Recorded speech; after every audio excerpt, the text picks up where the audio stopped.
শ্বশুর বাড়ি থেকে ঈদের মার্কেট করে না দেওয়ায় স্ত্রীকে পিটিয়ে হত্যা করল পাষণ্ড স্বামী। এমন একটি দুঃখজনক ঘটনা ঘটেছে বরগুনা তালতলী উপজেলা নিশানবাড়িয়া ইউনিয়ন পশ্চিম উজানপাড়া গ্রামে। দীর্ঘ 7 বছর আগে সেই ফরহাদ মিয়ার সাথে পারিবারিকভাবে বিয়ে হয়েছিল সেই আসিয়া বেগমের। সেই 7 বছর সংসার জীবনে তাদের কুলজুড়ে 2টি সন্তানও রয়েছে। একটি শিশুর বয়স হলো মাত্র 10 মাস, আর একটি শিশুর বয়স হলো মাত্র 4 বছর বয়স। আজ অবুঝ সেই 2 সন্তানকে রেখে পাষণ্ড বাবা শ্বশুর বাড়ি থেকে ঈদ মার্কেট করে না দেওয়ায় পাষণ্ড স্বামী তার স্ত্রীকে পিটিয়ে হত্যা করেছে। গত 6 মার্চ রোজ শুক্রবার দিবাগত রাত 12টার দিকে স্বামী স্ত্রীর মাঝে জরগার সৃষ্টি হয় শ্বশুর বাড়ি থেকে ঈদ মার্কেট দেওয়াকে নিয়ে। স্ত্রী আসিয়া বেগমও একটু তর্কে জড়িয়ে যায়।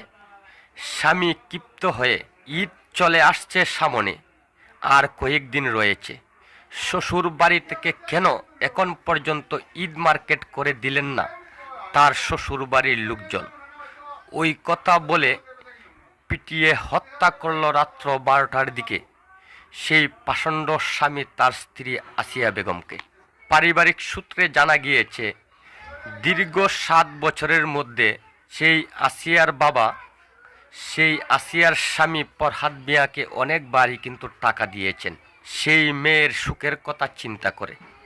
আরও জানা গিয়েছে, বেশ কয়েকবার সেই স্বামীর নির্যাতনের কারণে স্ত্রী আসিয়া বেগম বাবার বাড়িতে আটক ছিলেন। কিন্তু দুঃখের বিষয়, বারবারই শ্বশুরবাড়ির লোকজন গিয়ে হাতে পায়ে ধরে সেই আসিয়াকে নিয়ে আসেন তার স্বামীর বাড়িতে। ঠিক ওইভাবে চলছিল তার 7টি বছর সেই স্বামীর সংসারে। আপনারা সেই 2টি মাসুম বাচ্চাকে দেখতে পাচ্ছেন। সেই 2টি মাসুম বাচ্চা আজ এতিম হয়ে গিয়েছে। 2 অবুঝ শিশু, কিছু বলতেও পারছেন না, কিছু বুঝে উঠতে পারছেন না। আজ তাদের ভবিষ্যৎ নিয়ে দুশ্চিন্তায় রয়েছে তাদের নানা এবং নানি। সেই আসিয়ার মৃত্যুতে যেন আজ সারা এলাকা জুড়ে শোকের ছায়া নেমে এসেছে। থানায় মামলা হয়েছে, মামলা প্রক্রিয়াধীন রয়েছে। পুলিশ প্রশাসন অবশ্যই সেই ঘাতক ফরহাদ মিয়াকে গ্রেপ্তার করবেন এবং তার দৃষ্টান্তমূলক শাস্তি দাবি করছেন পুরো এলাকাবাসী জুড়ে।